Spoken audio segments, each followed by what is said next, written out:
1 रुपया उनको दे के नहीं आए, शर्म आती नहीं है। 13 साल बाद इनको बम ब्लास्ट पीड़ितों की याद आई है, अब नाटक कर रहे हो। अरे शर्म करो, धरती फट जाएगी। राजस्थान के खाद्य मंत्री प्रताप सिंह खाचरियावास हैं। सर 2023 का चुनाव है, जिस तरह से भाजपा के जो नेता हैं बड़े बड़े, अगर सीपी जोशी अध्यक्ष जो बने हैं, देखा जा रहा है कि बम कांड हुआ है, उनके पीड़ित परिवारों से मिलने जा रहे हैं।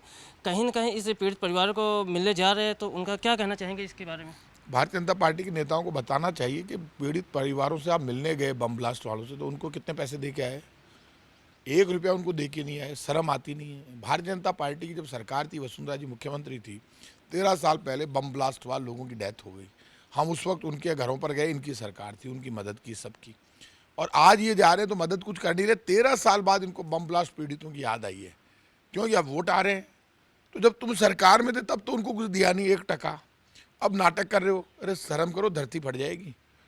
जाते हो तो कुछ दे के आया करो। बीजेपी के पास पैसे की कमी है क्या? केंद्र में बीजेपी की सरकार है, पैसे दिलाओ, 1-1 करोड़ रुपए की मदद करो बम ब्लास्ट में जो पीड़ित है उनकी। बिल्कुल सर, उसी हिसाब से ये भी कहा जा रहा है कि जिस तरह से आज सचिन पायलट ने एक बयान दिया था, वो प्रेस कॉन्फ्रेंस करके, कि जो आपसी लड़ाई है उन्होंने कई बार सीएम को पत्र भी लिखा है, उसको लेकर सर आपके नज़रिए से क्या कहना चाहिए सर? देखिए, हर व्यक्ति को अपनी बात कहने का, बोलने का हक है।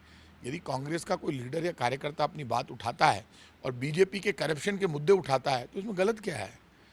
मैं बीजेपी के करप्शन के खिलाफ कोई बोलता है तो क्या गुनाह कर दिया? हमारे राहुल गांधी जी भी कह रहे हैं कि अडानी ने घोटाला किया है, जॉइंट पार्लियामेंट कमेटी की मांग कर रहे हैं, तो गलत नहीं है।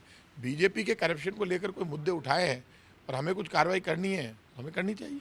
और बीजेपी के लोग सर कांग्रेस पर ये कह रहे हैं कि जो कहीं भी अगर हम रैली निकालते हैं, रामनवमी को लेके धारा 144 लगा दिया गया है, महिला सुरक्षा को लेके बात की जा रही है, सर उसके बारे में जो आरोप लगा रहे हैं। रामनवमी के मुद्दे पर इतना मैं कहूँगा, हम राम के वंशज हैं। सब जगह राम की यात्राएं निकली। बीजेपी ने बीजेपी कार्यालय में बैठ के प्लान किया था कि दंगे को हथियार बनाकर राजनीति करनी है। चुनाव जीतने के लिए दंगे को हथियार बनाओ, सब जगह दंगे कराओ। बीजेपी कार्यालय में मीटिंग हुई तो बीजेपी के कार्यकर्ताओं ने मना कर दिया, बीजेपी के नेताओं से, भाई हम तो दंगा नहीं करेंगे, क्योंकि केस हमारे ऊपर लगता है। नेताओं की हिम्मत नहीं हुई, दंगा हुआ नहीं, ना रामनवमी को ना हनुमान जयंती को। अब बीजेपी का वो हथियार भी फेल हो गया। तो बीजेपी के पास कहने के लिए, करने के लिए कुछ नहीं है। केंद्र की बीजेपी की सरकार फेल हो गई, इसलिए बीजेपी राजस्थान में दंगे फैला के और अपनी राजनीतिक रोटी सेकना चाहती है, लेकिन बीजेपी सक्सेस नहीं होगी।